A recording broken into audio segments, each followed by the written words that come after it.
Bonjour à tous, Bessiata Dishmaya, nous commençons aujourd'hui un nouveau Pérec, le 4e Pérec de Masechet Yoma, à la première Mishnah. On poursuit le service du Kohen Gadol le jour de Yom Kippourim, et là nous reprenons le fameux tirage au sort entre les deux séirim, les deux boucs qui étaient apportés ce jour-là. Taraf Bakalpi. Comme nous l'avons vu, il y avait deux plaquettes, morceaux de bois, ensuite qui ont été faits en or. Sur l'un c'était marqué la Shem, sur l'autre c'était marqué la Azazel. Donc il fallait bien sûr Taraf Bakalpi, il fallait remuer pour ne pas que le Kohen Gadol choisisse la Shem en premier. Donc nous verrons pourquoi, puisque il valait mieux qu'il l'ait dans sa main droite. Le Lachem, c'était un bon signe. Donc Taraf signifie, nous explique le Barthénora, dire il prenait Taraf, dire comme s'il est toref, comme s'il dévorait, dire il n'avait pas le temps de toucher, de voir ce qui était gravé, il devait rentrer la main et sortir immédiatement.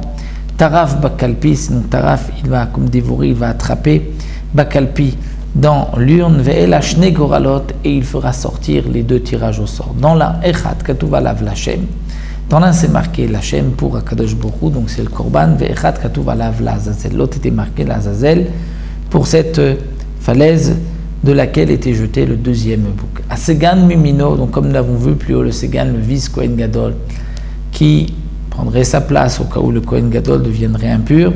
Lui, le Segan Mimino, est à sa droite, Verosh Betav Mismolo, et celui qui est à la tête du Betav, donc le responsable des Kohanim de ce jour-là, est à sa gauche. Im Shel Shem ala Bimino.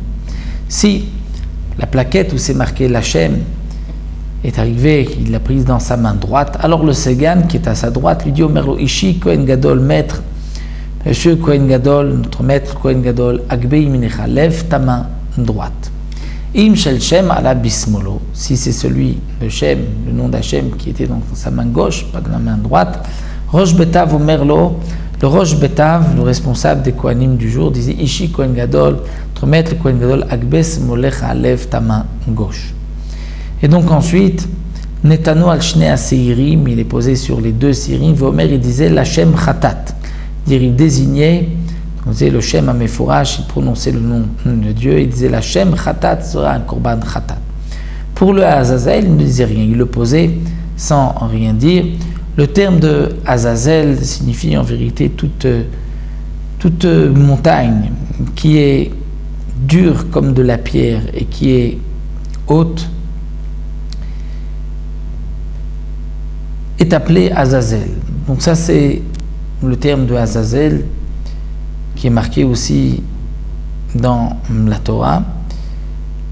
Mais le Kohen Gadol, donc, n'avait pas besoin de dire le deuxième, il est là. Azazel, il disait juste l'Hachem Khatat. Celui qui est l'Hachem, lui, sera Korban Khatat. Rabbi Ishmael Omer, lo yetzech lomar Khatat. D'après Rabbi Ishmael, il n'avait même pas besoin de dire Khatat, le Korban Khatat. Et là, l'Hachem.